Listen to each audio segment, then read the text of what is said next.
दादानू हा उद्याच्या मालवणातला भाडा होता. अहो इले असतंय पण काय सध्या गणेश उत्सव सुरू आहे ना म्हणून आम्ही रिक्षावाले सगळेच बिझी. आता माझा टाईट शेड्यूलच तुमका सांगताय. उद्या सकाळी मी 7 वाजता उठतले आणि आपल्या गावातली परबीना ना तिका तिच्या माहेरी म्हणजे देवली घेऊन जातले. माझा सकाळचा नाश्ता तिच्या माहेराकच होतलो. मग एकदा नाश्ता करून झाल्यावरती मी 9 वाजता देवबागला येतले. थंय मंचेकर फॅमिली माझ्या रिक्षेत भरतले आणि त्यांका घेऊन मालवणात येतले.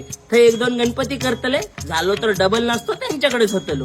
मग 12 वाजता परत आपल्या गावात येतले. थंय चव्हाण फॅमिली घेतले आणि डायरेक्ट कुडाळात त्यांच्या जावयाकडे सोडतले. जेवणाचा काय तुमचा? जेवण चव्हाणांच्या जावयाकडेच होताला.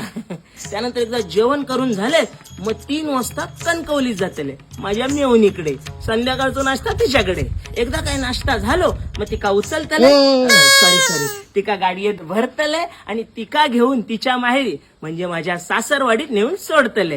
तिका सोडतले आणि माझ्या बायको घेऊन पुन्हा आपल्या गावी म्हणजे महानात येतले. जेवणाचा काय?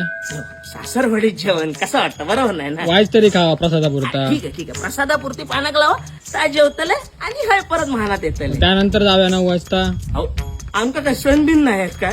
हा आमची आरती हा ठीक आहे. त्यानंतर 10 वाजता. 10 वाजता आमच्या भजनी मंडळात घेऊन कांदळ गाव जाऊचा कसा नाही जमताला. आपण नाही. हा परवा सकाळी हे बघा कसा 5 दिवस तुम्ही काय सांगूच नका. कोकण रेल्वे जशी 3 महिने अगोदर बुकिंग करूची लागतं ना तसे आम्ही कोकणातले रिक्षावाले आहेत ना दरवर्षी ठरलेल्या माणसाकडे ठरलेले दिवस बुकच असतो.